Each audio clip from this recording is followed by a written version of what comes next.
की नायब सदर जेडी वेंस का कहना है कि ईरान के साथ तकनीकी सतह के मुज़ाकरात जारी हैं। ईरान से डील की अच्छी बुनियाद रख दी गई है।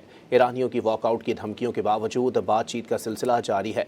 ईरानियों की तकनीकी टीम बर्गन स्टॉक में मुज़ाकरात के लिए मौजूद है, इसलिए मुज़ाकरात का सिलसिला जारी है। वाज़ेह किया कि अगर ईरानियों की जानिब से धमकियाँ दी गईं तो फिर सदर ट्रंप इसका जवाब भी देंगे। Technical teams are going to be working with proper oversight to make sure that we're accomplishing the objectives that matter for everybody. So those are the things that we wanted to accomplish. We came here, we did exactly that. The way that I think about it is very simple.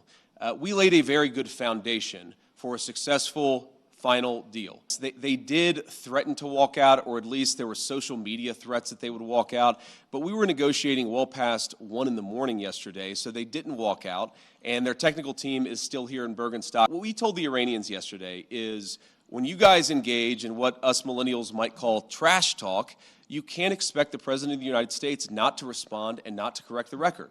So when they say things that aren't true, the President is going to respond to it. I'm going to respond to it. Americans are going to respond to it. When they make threats that aren't rooted in reality, they have to accept that the President of the United States is actually going to set the record straight. That's all that happened. So yes, there was a little bit of threatening, there was a little bit of whining, but at the end of the day, the talks continued and we made great progress.